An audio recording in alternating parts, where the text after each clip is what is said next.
is another color that we get asked to make a lot. I think we're all trying to change that pink into blush or kind of more peachy tones. This way we're taking it kind of more terracotta colors. Also a lot of mauve has been really popular lately, and I love that. This is one of my favorite roses to use. It's called Cafe Latte, and it's kind of always around and pretty reliable, so you can use it in the middle of the winter too if you need a garden rose when you can't have access to the outdoor ones. But what I love about it is all of the colors in it. It's got the darker pink on the outside, like the mauve, more gray tones on the inside. And we'll be kind of playing off of all of those with the other elements we'll be using here. We've got the ranunculus that kind of fades out to the more terracotta color. These amazing grasses called blue stem grass that have all the different tones of pinks and terracotta in them. And some dried maidenhair to kind of bring things a little bit darker. And that's, I think, the key with pinks is grounding it a little bit with some earthy tones. At least for me, that's the way I like it. I'm from the desert, and everything has a little bit of brown in it. And then these are some dried grasses. Actually, I've had these in my garage for a couple years, and that's also a very important thing. If you can't get them, if they're not available, buy some the season before, dry them, keep them around. So these ones actually dried with some really amazing shape that I'll show you how to use. I'm arranging again with a frog and chicken wire inside, kind of my favorite method.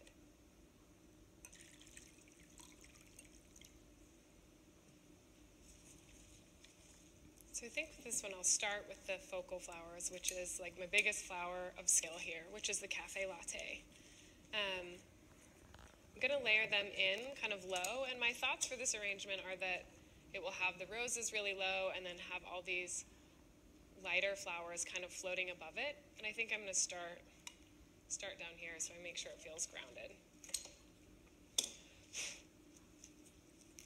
This rose requires a little bit of finessing. You kind of have to take off the outside petals and work it open a little bit. And then they actually fade in color too, if you give them some time.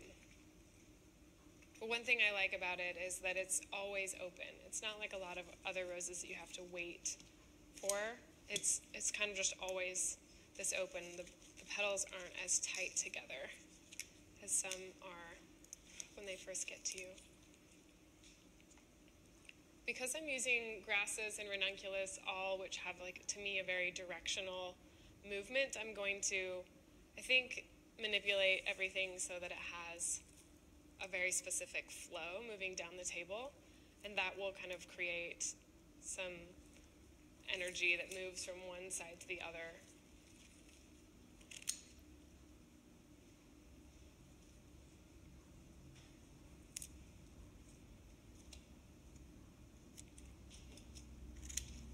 I'm mixing these with lots of grasses, which to me makes them not quite as feminine. I think that's the challenge with pink sometimes. It's just so soft and feminine, and you have to find either the right tones of flower or the right kind of shapes of flowers to mix with it to make it not quite so soft. But I think there's also some really great opportunities there.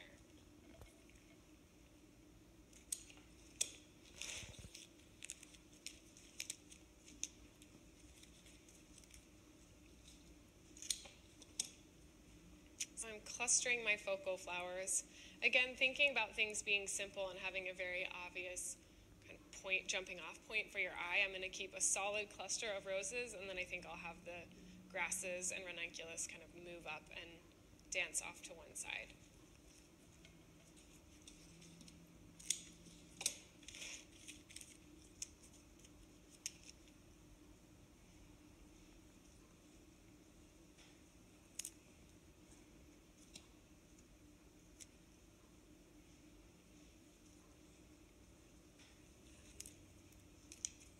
You can mix blush with lots of foliage too to change it. I like to mix it with a dark maybe purple smoke bush or something like that. Or just a lot of green is really nice to kind of cut the softness of a pink.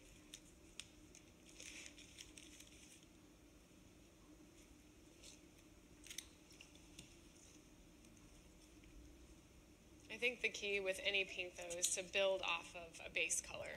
So maybe it's a really soft blush. You start to build off of that and maybe go more purple or go lighter or darker. it's, to me, it's never about just keeping all one same version of the color. It's to build off of it, make it darker or lighter, more sour.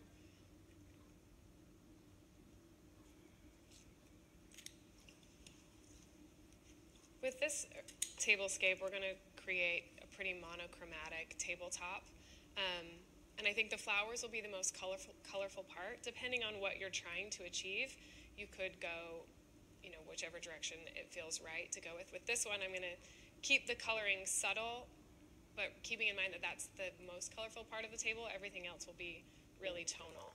If you had, a bright colored linen, or you were having patterned dishes or something else that was really colorful, I would keep the flowers a little bit more muted so they're not competing against each other. So this is kind of skeletons right now, but I think I've found some good lines with the roses, and I'll build now with the grasses and the ranunculus. I think keeping in mind this is like a heavy flower and that it's the biggest that we have in the arrangement, it feels appropriate that it's down low and it's weighty, like that's where gravity would keep it, and we'll let the other things be floaty because they're lighter. The roses are heavy and kind of more dense, and now I'm going to add in the grasses to give it some texture and lighten up. I'm actually going to cluster them with the roses to kind of lighten up how heavy they are. And it's important to think about how everything's playing off of each other in the arrangement. Not only the color, but the scale and the texture. So the grass is really wild and the rose is quite dense. So I'm using them together to balance each other out for the whole arrangement here. When I cut grasses like this, sometimes I'll cut from a plant and I'm cutting like a huge swath of it off, and they can fall apart. So sometimes I'll wrap wire or even put a zip tie around it and plug it into the arrangement all at once, and that way it stays together. And also when you're delivering, they don't come falling out as easily. For this one, I don't think I need it, but it's a good trick. So right now I've got a big flower and I've got this more textural grass. There's quite the difference between the two. So I'm going to go in now with these ranunculus to kind of blend the two. It's something between the two sizes. It's still a round shape, but it's smaller. Repetition in shape, I think, is always nice if you've got varying sizes of the same thing. So that's what we're doing here with the ranunculus. It's kind of a round flower like the rose, but smaller. So if we layer it in on top of the rose, it'll kind of soften how big it is.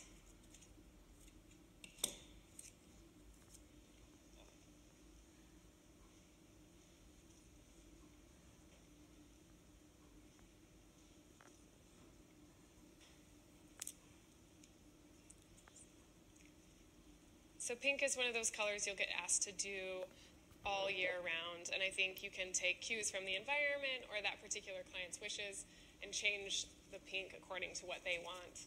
Also, just the season will tell you a lot. These ranunculus are kind of a winter, spring flower, and I think like without them this would go a different direction. Maybe in the summertime this would go more peachy because more flowers are available that are peach.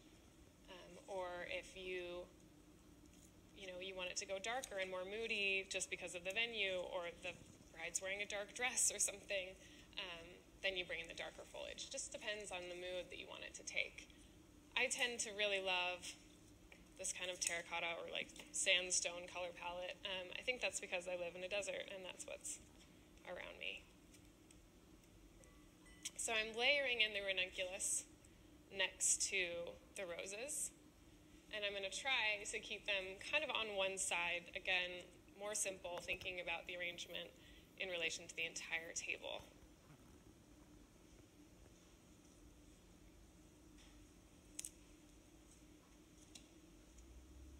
These ones are so incredible. They also fade and change color. So depending on how long you've had them, they'll be a little bit lighter.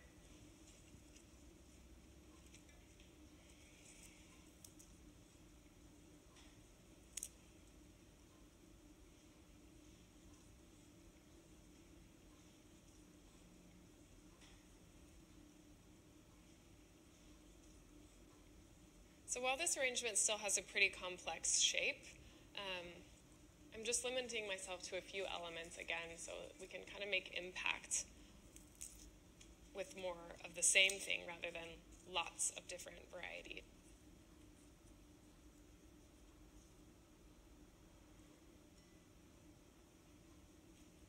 I think this, now that I'm building in, I feel like I want to keep the roses lower, so I'm going to shorten this guy and make it a little more exaggerated. But it is important to have sides on the arrangements as well. I think we're always so focused on the front. We need to remember that the sides are being viewed too from down the table. So I've got a cluster here in the front, and I've got a cluster on the side. This one's kind of on the side again. And then I think we'll keep going more two-dimensional with the grasses. And that's, again, because we don't want things flying around in people's faces. You want to keep it out of their way. So I probably won't come with these grasses on the sides very much, and if I do, I keep it really low.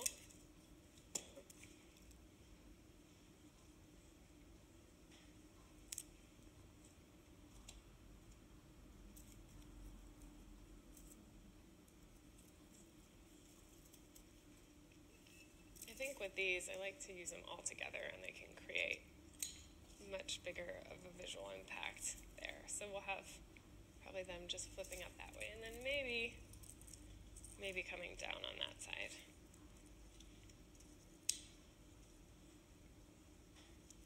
I think a lot of times people haven't seen more interesting color palettes. You know, a bride comes into you and she brings photos of pink, but maybe she hasn't seen peachy pink, or she hasn't seen it done well, or she hasn't seen the varieties of flowers that you know that you can use. And I think showing her some options, just explaining her to her, really getting into the color palette and explaining to her why you love it and why these grasses are the elements that maybe she's not quite sure about yet really will add a lot of dimension to the arrangement. And I think just trusting yourself and making your client trust you. If you love it, then you have to convince them that they will too.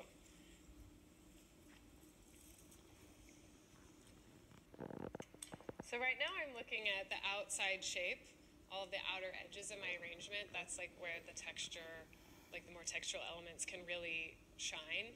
And I feel like I'm there. At this point, I don't want to make my arrangement more complex. I just want to finish it. And I think this is the hard part sometimes. You're wondering, like, if it's not done, you just think you should just keep adding. And I have to finish it, but I don't really want to make it more complex. So I'm just going to add more of the same things that I've been using in the same spot. So it's just creating impact rather than getting too complex in there. This is actually where I might use some of these maidenhair. This is just a preserved maidenhair fern. They wouldn't dry like this. I had to buy them preserved. But I like these kind of to create, they've got that nice fan shape, to kind of create a stop line and a nice like backdrop so that these flowers can show up. And I'm putting them next to the ranunculus that have the dark center so it can kind of play off of that darker color in the center. Not having to think too much about clustering colors here because this is pretty monochromatic. But just those little things that you do, paying attention to like the centers of the flower, really will make quite a difference in the end, I think.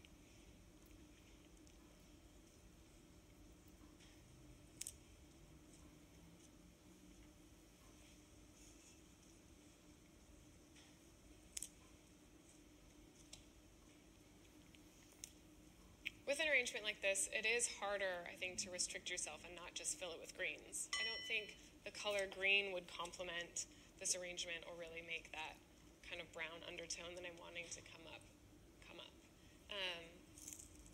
So I'm paying attention to the little tiny pieces like the colors in the grass, the colors in the center of the ranunculus, and trying to stick to using materials that really pay attention to those. So I still get to have a lot of fun with this arrangement, working in the little pieces, looking at all the flowers up close like I like to. But we're making impact more with the shape here, with the grasses and monochromatic color. But I think to me it's the grasses that are really making this special. It's not a lot of flowers. You could make impact with hundreds of roses in a centerpiece. But you can also make impact with just a subtle shape. That's really what we're focusing on here. So when I'm ordering my flowers, I make sure I've got each of the elements I need. I've got a focal flower, something that's heavier, I've got some texture, and I've got a range of color. And then when I get things in, I decide where things go best. Just because I ordered a lot of this grass doesn't mean I need to use it in the centerpieces. Maybe I end up making arrangements of all grass. I don't have to have every element in every arrangement. Sometimes simplifying things down with less ingredients is more impactful. And I think that's what worked here.